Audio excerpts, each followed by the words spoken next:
Cuando uno se acerca a Tucídides, es un error verlo como un simple historiador, un cronista de su tiempo. No. Hay que verlo más bien como un analista clínico, casi como un forense del poder.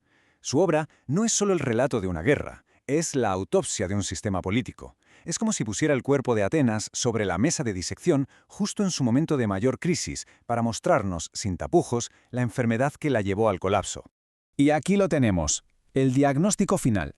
Esta frase de Tucídides sobre la expedición a Sicilia lo resume todo con una frialdad que asusta. Ruina total. No estamos hablando de una derrota, de una retirada estratégica, no. Esto es una aniquilación. Una catástrofe que ellos mismos se buscaron y que, como vamos a ver, es el principio del fin para la Atenas de Pericles. Así que, desde una perspectiva de análisis de inteligencia, lo que tenemos entre manos es un informe post-mortem. ¿Cómo es posible que la mayor superpotencia de su mundo se devore a sí misma de esta manera? Pues bien, no fue por un solo error. Fue una cascada de malas decisiones, de fallos en la estrategia y sobre todo en el liderazgo. Vamos a desglosar esa cadena de errores para entenderlo. Y todo empieza aquí, con la expedición a Sicilia. El libro séptimo de Tucídides, que la narra, es una auténtica tragedia griega en estado puro. Fue el acto definitivo de arrogancia ateniense, un exceso tan brutal que la flota más grande que jamás había reunido una ciudad griega acabó siendo su propia tumba, su propia trampa mortal. Para entender esta tragedia hay que tener clara una palabra: hubris. Y ojo, para los griegos esto no era simplemente ser un poco chulo o arrogante, era algo más profundo, una fuerza casi cósmica. Es esa soberbia que te da el poder absoluto, la que te hace creer que eres invencible, que las reglas no van contigo.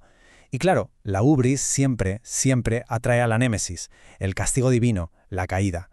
Y Atenas, en la cima del mundo, estaba completamente ciega por su propia grandeza. Y el punto de inflexión, el momento en que todo pudo cambiar, es este choque entre dos líderes. Por un lado, Demóstenes, un general con los pies en la tierra, que ve el desastre venir y dice: «Vámonos de aquí, salvemos al ejército». Pura lógica militar. Pero por otro lado está Nicias, el comandante en jefe. Y Nicias está paralizado. ¿Por el enemigo? No. Está aterrorizado por lo que le harán en Atenas si vuelve derrotado. El miedo político pudo más que la razón militar. Y por si la indecisión política no fuera suficiente para hundirlos, la superstición les dio el golpe de gracia. Justo cuando por fin se deciden hacer caso a Demóstenes y retirarse, ocurre un eclipse de luna. Para Nicias, que era un hombre muy devoto, esto es una señal terrible de los dioses. Los adivinos le dicen que tienen que esperar 3 veces 9 días, 27 días, y él obedece. La estrategia militar a la basura.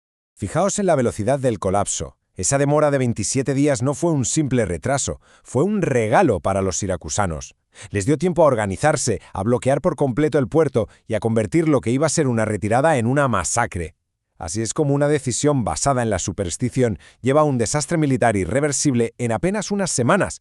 Y hay un dato que revela lo profundo que fue el colapso. Incluso después de la derrota, los atenienses seguían teniendo más barcos, unas 60 naves frente a menos de 50 del enemigo. Demóstenes intentó un último ataque desesperado, pero la moral ya no existía. Las tropas simplemente se negaron a embarcar. El colapso no fue de material, fue psicológico. Estaban rotos por dentro. Y claro, el desastre no se quedó en Sicilia. La onda expansiva llegó y con fuerza a Atenas. Ahora el análisis se traslada del campo de batalla a la propia ciudad. El libro octavo nos cuenta cómo la tragedia militar en el exterior provocó una implosión política en el interior. Intentemos imaginar la escena en Atenas cuando llegaron las noticias. Primero, incredulidad. Es imposible. Pero luego, cuando se confirma la magnitud de la catástrofe, pánico. Un pánico atroz. Acababan de perderlo todo. A su ejército, su flota, una fortuna inmensa. De repente la gran Atenas se siente vulnerable, rodeada de enemigos y sin defensas. El caldo de cultivo perfecto para la inestabilidad. Y en medio de ese caos, claro, algunos vieron su oportunidad. Una facción oligárquica aprovecha el pánico para dar un golpe de Estado. Y no fue nada espontáneo, Fue algo metódico, calculado. Su argumento era: la democracia nos ha traído hasta aquí, necesitamos un gobierno más fuerte, más moderado.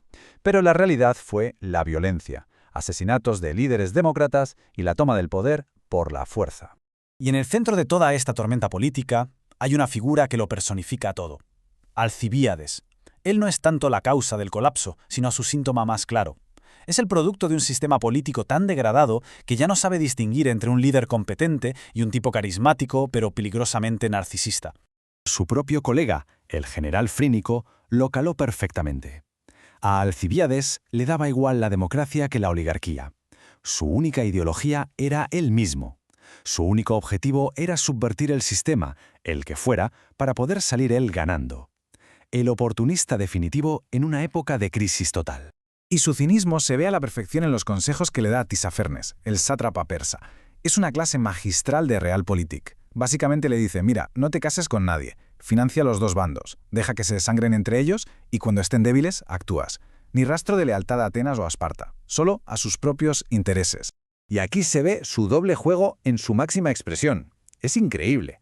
Por un lado, a los golpistas de Atenas les promete el oro de Persia si acaban con la democracia, y al mismo tiempo le está diciendo al persa que su mejor aliado en realidad es Atenas, jugando a dos bandas, manipulando a todo el mundo, y colocándose él en el centro como el único indispensable.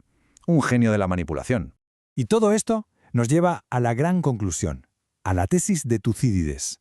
Para él, lo que ha contado no es solo la historia de una guerra que pasó una vez. No, es un estudio de casos sobre la naturaleza humana. Y como él creía que la naturaleza humana no cambia, estaba convencido de que estos mismos sucesos, movidos por las mismas pasiones, volverían a ocurrir en el futuro.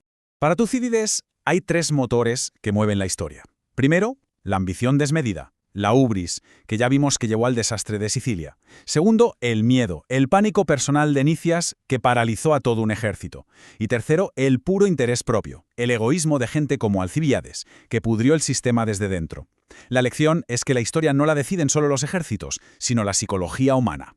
Y por eso su obra es eterna. Porque Tucídides no se queda en la superficie, no se limita a contarnos qué pasó, sino que se sumerge para analizar por qué pasó. Nos da un manual de análisis para entender la interacción entre el liderazgo, la psicología de masas y la presión de la guerra. Un manual para entender el fracaso, que es tan relevante hoy como hace 2400 años. Al final, Tucídides nos deja con una pregunta que, la verdad, sigue siendo muy inquietante. ¿Y si el mayor enemigo de la democracia no es un tirano o un ejército extranjero? ¿Y si el mayor enemigo es la propia naturaleza humana? Lo que él sugiere es que bajo presión extrema, nuestras pasiones, la ambición, el miedo, el egoísmo, pueden ser más destructivas para un sistema libre que cualquier amenaza externa. Una lección que desde luego resuena con fuerza a través de los siglos.